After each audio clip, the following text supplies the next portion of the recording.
Hi everyone, welcome back to Hyggelig Concept. Today we are going to share about minimalism and books that have helped me in this minimalism journey. The first book that I have on my list is Goodbye Things from Fumio Sasaki. Fumio Sasaki is a very young male writer who is bringing out the new Japanese minimalism. He started out his book by talking about how we are bombarded with information. How are we getting all this overloaded information from the moment we wake up from sleep? All these things that are accumulated will affect us. And in his book, he mentioned about a very special concept that I love about, which is silent messages. So what is silent messages? Silent messages is actually messages that are brought out by things, the material things that we process. When you look at your things, they're actually telling you some messages. For example, when you look at the pile of clothes, it might remind you that you need to do your laundry. When you saw a Facebook notification pop up, it is then telling you to click in and to reply on the message. When you are looking at your guitar, it might be telling you that, hey, you need to practice. So all this stuff, even though there is no written to-do list, but it kind of creates a silent to-do list in your mind.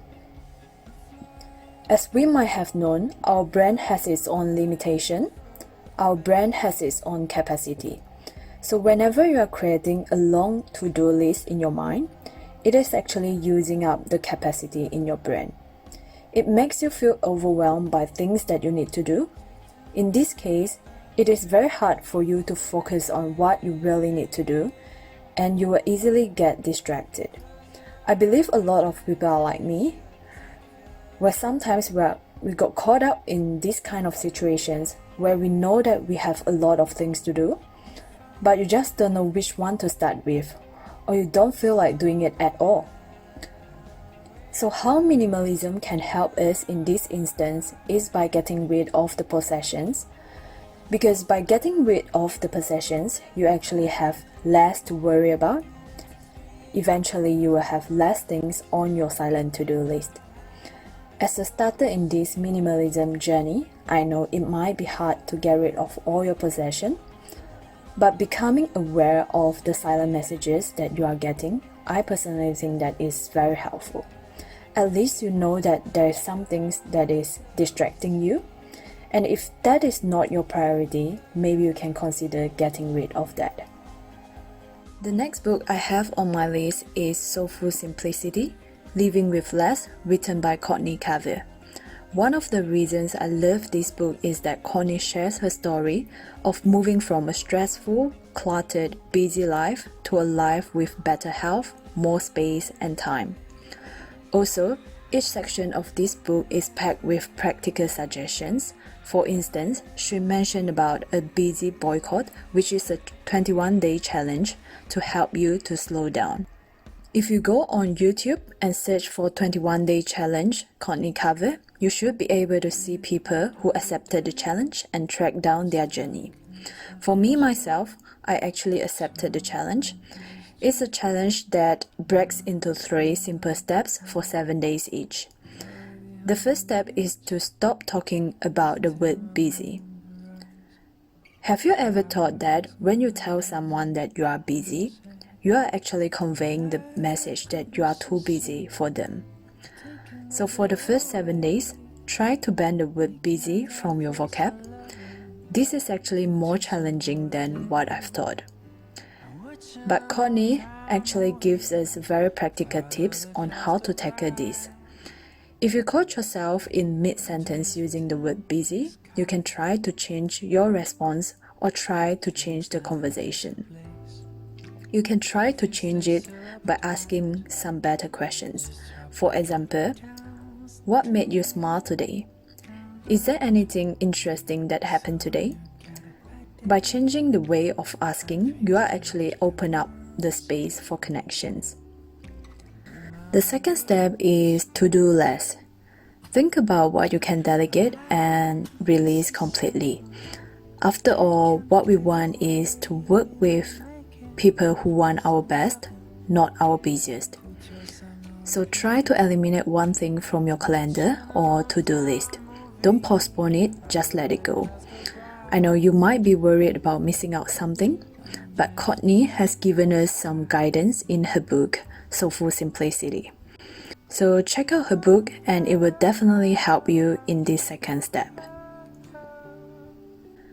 And the third step is to linger longer. This is my favorite part of the challenge. In this part, what you need to do is just slow down. You can stop to say a prayer in the warmth of the sunshine. There's no guilt in self-care.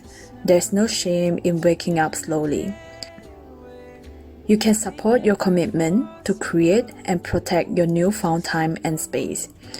You can do a lot of things that you love slowly. Usually we think about the opposite of busyness as laziness. But I guess what Connie is trying to convey in her book is that we can consider the opposite of a busy life as an intentional life. So I would definitely recommend this book. It is a very good read, very relaxing. I like the tone of this book. It feels like with all the hustle in our daily lives or after a long day at work, it's really good to just sit down with this book, telling us that we can go slowly with our life, finding more times for ourselves. Life is not just about work, so have a read on Soulful Simplicity, and I hope you find the answer to why you want to go minimalism life. The third book on my list is Digital Minimalism by Cal Newport. This is an interesting book and it's a little bit different from the first two books that I mentioned.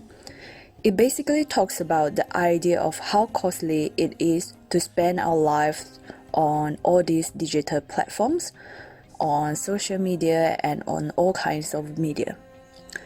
I believe a lot of us have heard of Cal Newport.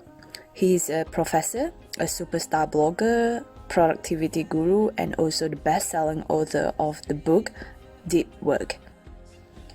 In his book, other than describing how the digital usage changes our lives and some remedies to tackle this, he also talks about a very good idea of go deep. And how you can do this is by digital detox, or you can call it digital declutter. It's just like the Marie Kondo approach, but to a digital life. Like what Marie Kondo said, if it is not useful or doesn't bring you any joy, it needs to be gone. I really like the focus of this book on replacing the online media with high-quality real-life activities. It's not saying that you cannot use the social media at all, but you need to know that technology is just a tool. It's a tool that serves something that you deeply value. It's about rediscovering the non-technology powered activities and behaviors you enjoy doing and supplementing them into your life. It's worth a read if you like to find out more about how to do a digital detox and how digital detox can help you in reconnecting with the world. Done with the recommendation for today. If you are interested in any of the books that were mentioned today, I'll link it down below in the description box. If you like today's content, please give us a thumbs up, subscribe us, and stay tuned on our channel. I'll see you in the next video.